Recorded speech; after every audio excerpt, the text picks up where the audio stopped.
On my first guitar, I French polished the soundboard after gluing on the fretboard and the bridge. It was not very satisfactory. I arranged later builds so that the bridge was not yet glued on. But even my fretboard with the wave motif is very difficult to French polish around. So I now use a scheme called Finish Soundboard First, where we French polish just the soundboard long before we do all of the final steps of the guitar. It's a little bit unusual, but it gives one big advantage: long strokes.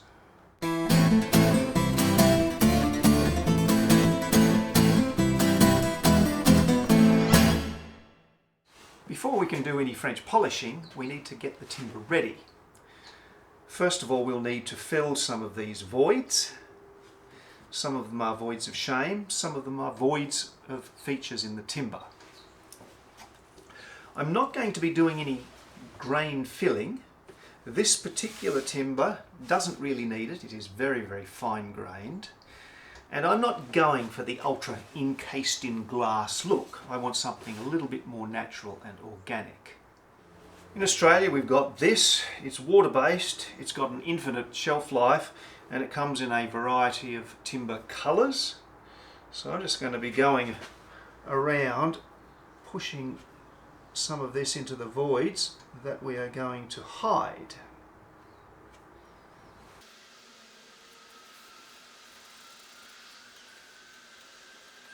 While waiting for that to dry, I will put a round over on the top edge of the bindings.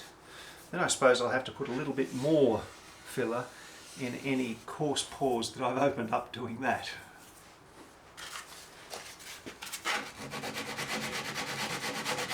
I do this by hand.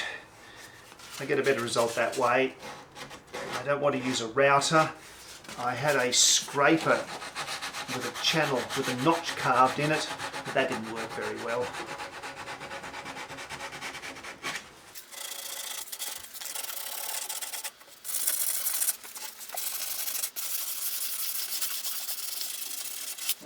Then we progress to just sanding the top.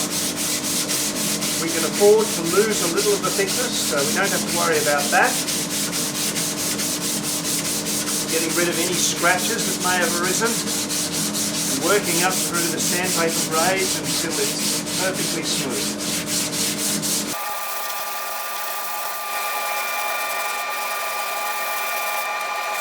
It's time to mask up. Note that I'm putting down some paper first. That's because when we need to get the mask off, it's going to be really difficult to lift. So that's going to be very, very useful.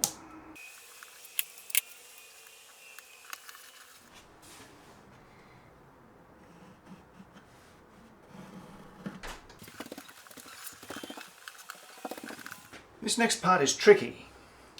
If we cut right on the line, the way that French polish goes over an edge of tape leaves a kind of border that's darker and thicker. Now, when the fretboard and the bridge is glued right next to it, it doesn't look too bad, but it could be better.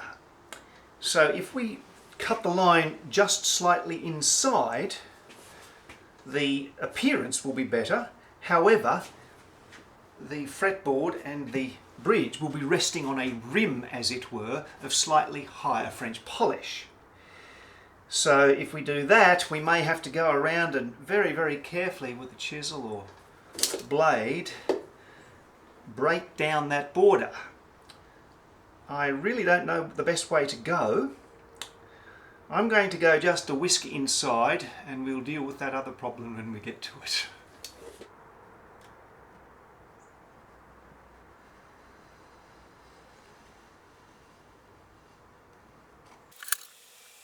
The straight edges are easy, the curves are a bit trickier.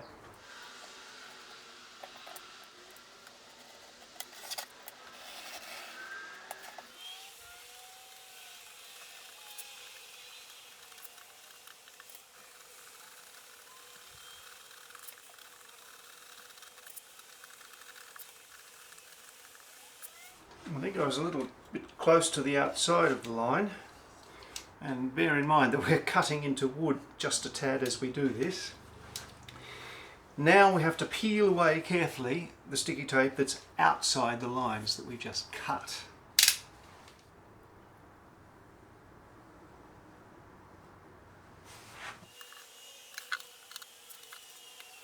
There's still a bit to get there. A blade capable of lifting this sticky tape is capable of cutting the sticky tape and also scratching the guitar.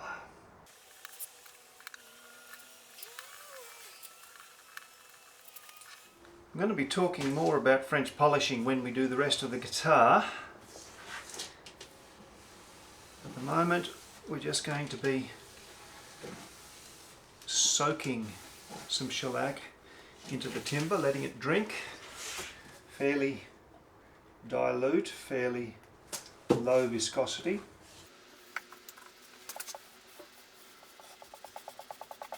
Start off coming away from that mask.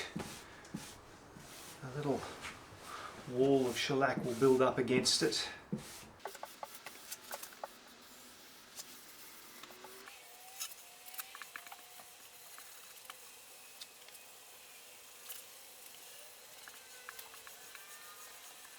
Something has immediately become apparent.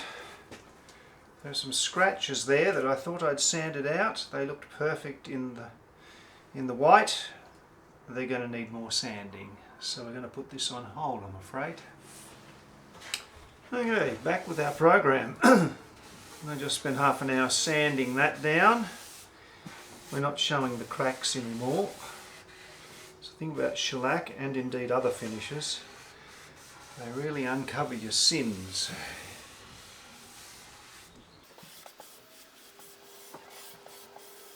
On the other hand, they can also cover up a few.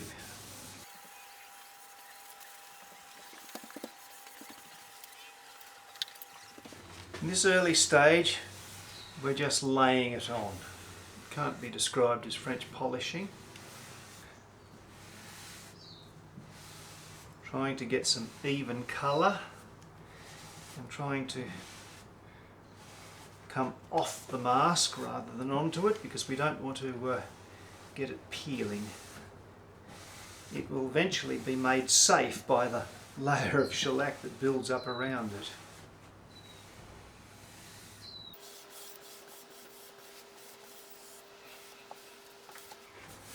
After a while it starts to get a little bit grabby, and that's where we need to introduce a little bit of oil. At all times the surface should feel dry. If not, walk away. That's one of my rules. You can only make things worse if you try and push on. A little bit of oil gives us the snail trail, or ghost trails, spirit trails, where you see a trail in the light following the place that you're rubbing. It's magic, it's satisfying, and it's how we get the layers to build up gradually and evenly. It's a nice warm day today, so I'll be able to do it for a while. On a cold day, you can sometimes only be able to do it for maybe 10 minutes. And when you can no longer do it, walk away. There is no point in trying to push on through. You can only make things worse.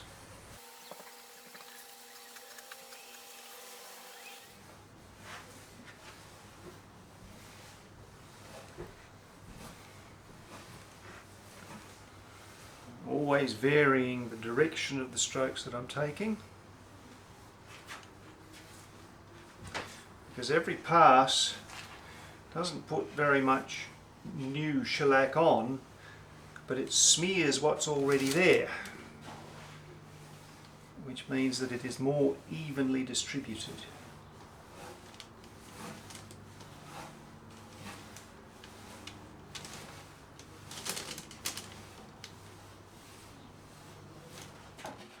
I'm going to take a break because I felt it start to grab and there's a tiny little rough patch.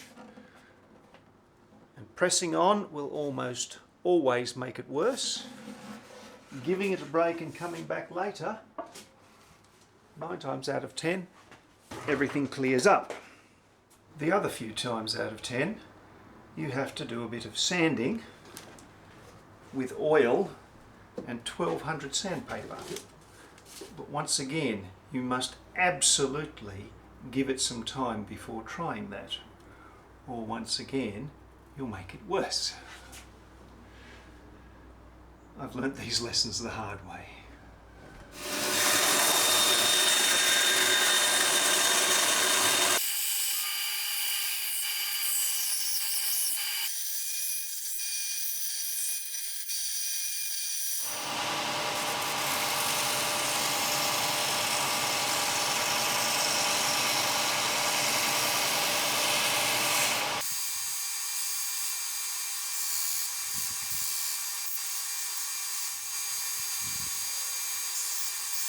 While waiting for this to settle down, I took the opportunity to start work on the pickguard.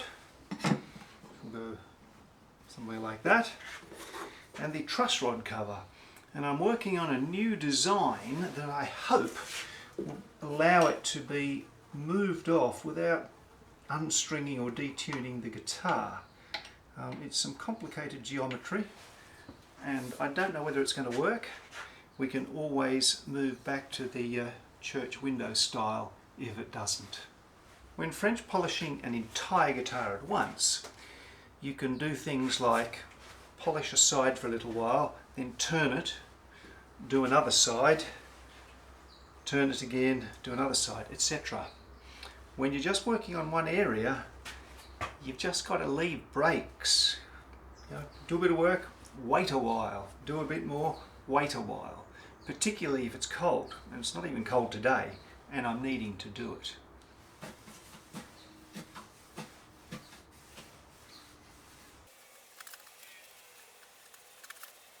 The more oil you have on your rubber, the less waiting you've got to do, but the finish that builds up is not quite so good, and you have to wait a while before you do the spiriting off session after the layers are built, before the final polish.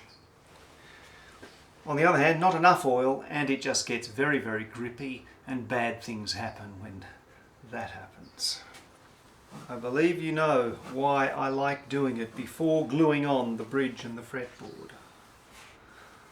Long strokes for the wind, baby. And it's not as rude as it sounds. Long strokes for the wind, baby.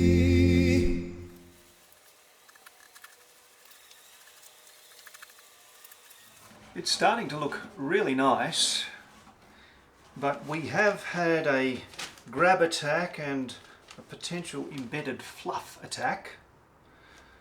So I'll give it a rest, and tomorrow we will see whether regular polishing will sort it out or whether we have to do a sanding remediation. It's a bright, fresh, warm Hobart morning. Let's see how these two trouble spots respond to the Monica now.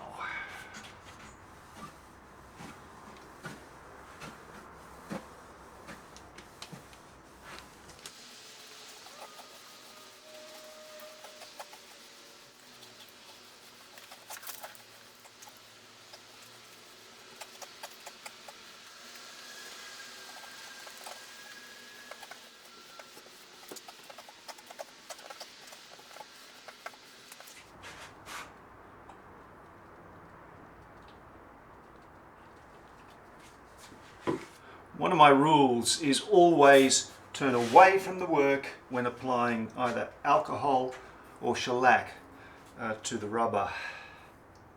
I learnt that the hard way. I learned that the hard way. I like to give my rubber a little bit of a tail like a mouse, and I can use it to clean the face if it gets a little build up of shellac and oil, looks a little bit uneven, so you can give it a bit of a clean, and then I can roll it around my little pinky.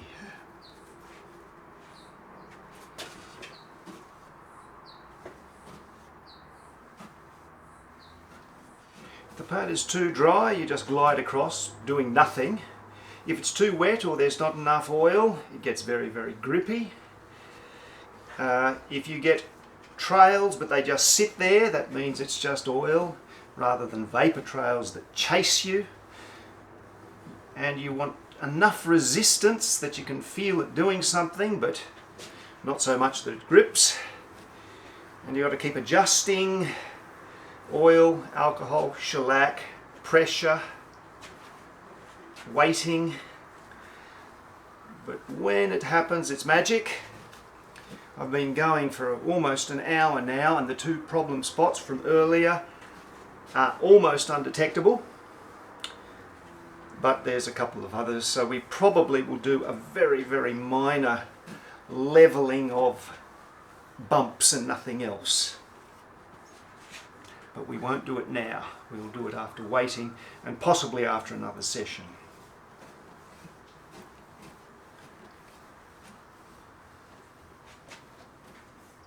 I probably didn't mention the most important rule of all. Keep the rubber moving at all times when in contact with the work. Don't stop.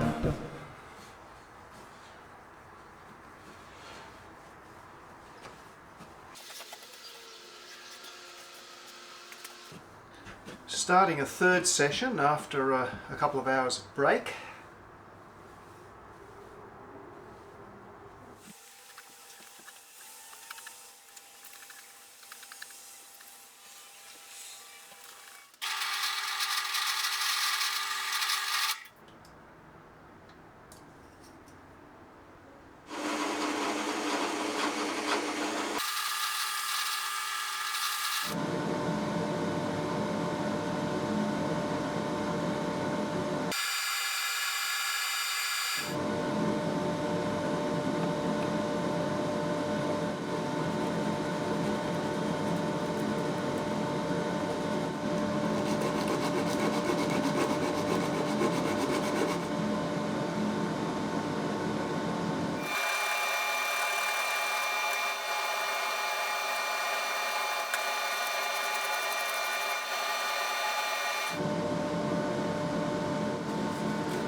So there is our truss rod cover and our pick guard. I think I may have sanded too much of the slurry of putty out of the truss rod cover. We'll see how that goes when we come to French polish it. Back to our scheduled program. There are a few specks of embedded dust, etc., that manifest themselves as little bumps in the finish, and no amount of French polishing is going to get rid of them. It'll just put more French polish over the top. So I've got some 1200 sandpaper and a very, very flat sanding block. I've put a little bit of the same mineral oil on the sandpaper that we use when French polishing, but I've also got some mineral turpentine as well, just to thin it down a bit. And then I'm very, very gently sanding because we don't want to take very much off at all, or we'll have colour unevennesses, which are a pain to fix. There's another one over here. The thing to avoid is any little loose bit of grit in between the sandpaper and the guitar, and dry sanding. We don't want scratches. And we're not going to remove the marks, we're removing the bumps. The marks will remain, they'll disappear when we start French polishing again. When we're done, we clean it all off with the dry tissue, and then some shellite, which I think in the States is called naphtha. This stuff evaporates so quickly, the idea is to wipe it off, don't let it evaporate, because it's how we get off the oil and turpentine.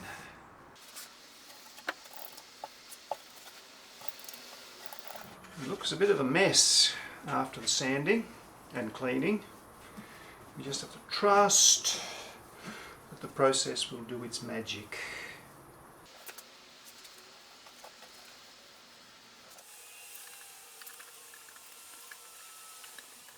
We have good build, good levelling, good colour, very, very few flaws.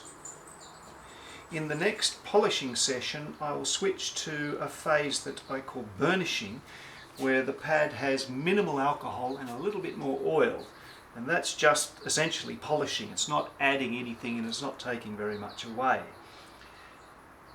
What we should do then is wait a big long period and then do the spiriting off. But Ain't nobody got time for that. probably not this build. After a couple of minor setbacks, I believe I've solved a mystery. I was doing some burnishing, slightly drier rubber with a bit more oil, and little specks of shellac kept appearing as bumps on the finish. I'd have to carefully sand them down with 1200 sandpaper.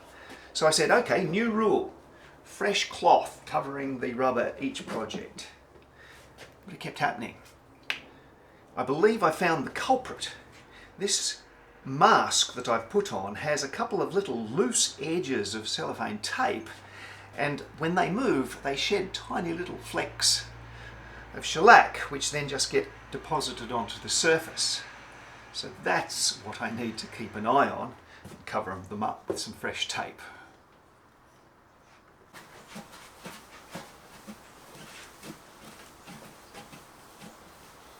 Ideally, the spiriting off session should come after an extended wait to allow any oil in the finish to migrate up near to the surface. Well, we won't be doing that. I have a separate rubber that I use only for this purpose, and it has never had oil applied to it. It's also almost perfectly dry. I use a much thinner mixture of shellac and indeed mostly just alcohol. We've cleaned all of the oil off the surface. Otherwise, it looks pretty much the same as what you've seen already. But I do not have to show it all, because it's just like footage that you've seen before. I think we'll leave it for now. This is probably the best finish I've put on the top of any of my guitars, although I fully expect that in the next couple of weeks the grain texture will start to reassert itself. For people that want a perfectly smooth, glossy finish, it's essential to take a bit more time and indeed do a little bit more levelling and building for that very reason. Join me next time when I'll be gluing on the fretboard, and then we will be taking a hammer to this guitar.